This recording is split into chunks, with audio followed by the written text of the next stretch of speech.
Hey everyone, the last video that we did talked about interest rates and how the interest rates are so high and how I wish the interest rates would go back to the way they were before. And then we talked about the cons of, yeah, the interest rates were low, but what were all the cons when the interest rates were low? About having to make multiple offers and competing with multiple people buying the same house and having to offer above appraisal and go with no inspections. It was just a crazy time back then. And as a first-time home buyer, it really affected you who did not have the extra funds to pay above appraisal on a house. Because let's just face it, a lot of first-time home buyers don't have any money to start out with. You're getting married or just starting out in life and you're wanting to buy a house. Who has 20% saved up? A lot of people think that you have to have 20% down payment to purchase a house, and it's just not true. There are loans out there. FHA, for one, is 3.5% down payment. Rural development is 100% loan, which means no down payment. So there are different types of loans for different types of situations. As a first-time home buyer, there are some programs out there that help you pay those down payments and or closing costs. THDA is one of them. Now there are probably some different lenders may have some in-house products too, but I'm just going to talk about THDA right now because most every lender should be able to do this program. And the way THDA works, at this moment, there is a percentage that you can qualify for that will help you go towards your down payment and or closing costs. Let's just say it's 5% and you're buying a $300,000 house. You're going to get $15,000. It is a second mortgage.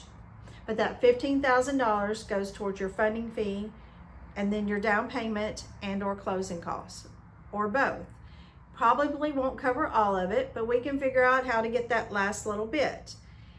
If you do a RD loan that is 100% loan with no down payment and then get your THDA with it to cover your closing costs, see where I'm going?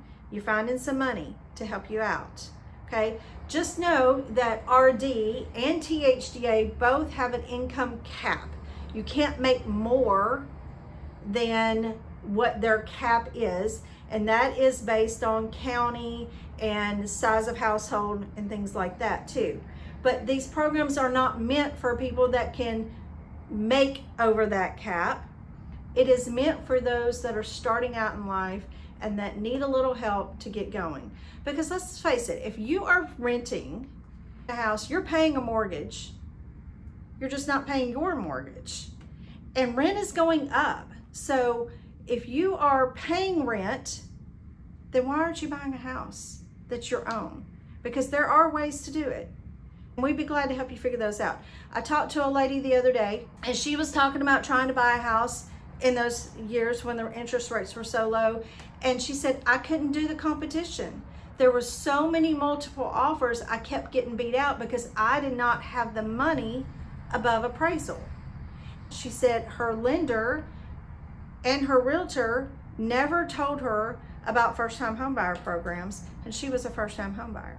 So please, when you are going to look for a house or starting this process, please find you a realtor and a lender that will go over different programs that works best for you and helps you purchase the house. I'm not the lender, but I would love to put you in touch with one of our preferred lenders and let them explain these programs a little bit better and figure out which one works best for you to help you be a homeowner. If there's anything we can do for you, my name is Melinda Lawson with Cardinal Realty Solutions. I'd love to answer any questions and help you get started. Thank you so much for listening, and you have a blessed day.